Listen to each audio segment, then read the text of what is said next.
There's an annular solar eclipse on Saturday running from Oregon to Texas. But on April 8th, 2024, it will be upstate New York that sees a total solar eclipse, a more profound solar eclipse, and we'll talk to you a little bit about it now. It's Lee Weather Team meteorologist Joe Martucci, and we take a look at the path of totality for that eclipse next year, just about 6 months from now, and it runs from Texas up into upstate New York here. Now, the difference between the eclipse on the 8th and the eclipse that we'll see on Saturday is that on April 8th, this is a total solar eclipse. If you're in totality, that means you're in the center of the moon's shadow. It will be darker than the places that get totality on Saturday, places like San Antonio, Texas, in the Four Corners, and that's because there's still a ring of sun around the moon. We're calling this the ring of fire eclipse. So you still get a little bit of light there. But let's show you what happens as we go into upstate New York on April the 8th. This is 3:13 p.m. You see it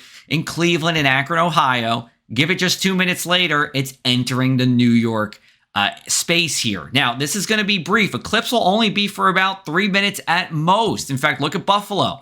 3:18 and 30 seconds here. We're talking about the eclipse starting. 2.5 minutes later, it's out of Buffalo. And in places like Auburn, which will be on the ring of the area of totality, it only lasts for about a minute or so. So you have to be quick, and you have to make sure you get out there when the time is yours here. So the minutes matter here.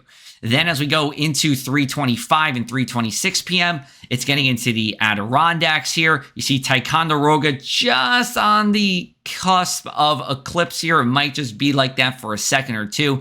And misses Glens Falls. And then from there, it gets into Montreal and Burlington here. And it goes into Maine. And then eventually it goes into Canada and all out of the United States by 3:35 p.m. Eastern, 4:35 p.m. Atlantic time. So, of course, we need it to be clear, and that's sometimes a challenge in the month of April here.